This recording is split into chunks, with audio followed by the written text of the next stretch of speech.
I think the way we move forward is we start allowing young people to lead. I believe that the current generation of adult leaders in all sectors of society have run out of fresh ideas. They keep trotting out stale solutions that have not worked in the past, and we need to create the space and we need to go against the idea that says, oh, young people are the leaders of tomorrow, which adults love to say. In very real ways today, young people are the leaders today.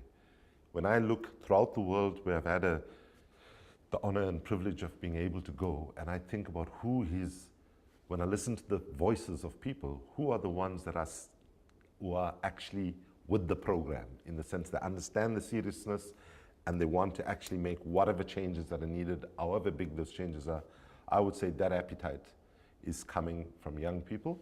So one of the things is we need to create more spaces for young people's ideas and looking at the world through fresh lenses. And let's be clear, young people are going to be the ones who are going to pay the price for the absence of leadership now. Secondly, we have to talk about climate and finance, two of the biggest issues that impact. See, two of the biggest issues that impact on humanity is the climate challenge and the fact that we've got a broken financial system that benefits a handful of people and leaves most people marginalized.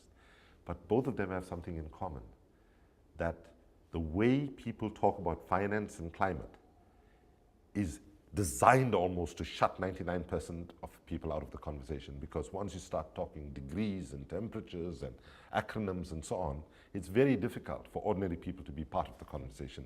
So one of the things we need to do to build that kind of movement, including from the progressives who are in that movement, because they are also afflicted by the same disease of jargon and language that ordinary people cannot engage with. So one of the things is we have to start being able to communicate in accessible ways that opens the door to more and more people being able to participate. So for example, when I started Greenpeace in 2009, I was at the Copenhagen climate negotiations sort of 2 weeks after I took on the leadership. And most of the slogans that were prepared was save the climate, save the planet.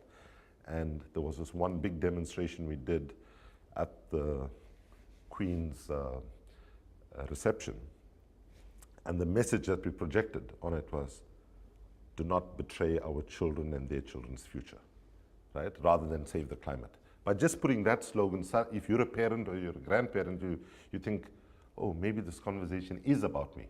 It's not about some sort of nerdy climate scientist sitting somewhere crunching out weather patterns.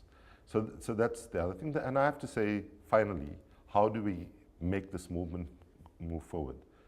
If history teaches us anything, whenever humanity has been faced by a terrible injustice or a terrible challenge, whether it was slavery, colonialism, or women's right to vote, civil rights in the United States, apartheid in South Africa, those struggles only moved forward when decent women and men stood up and said, enough is enough and no more.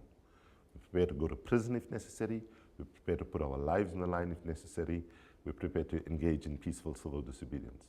And I want to say that the challenge of climate change, in some ways, is more bigger than all the other historical challenges combined, because this year is about whether humanity will survive and whether our children will be able, 200 years from now, be able to prosper and live a decent life.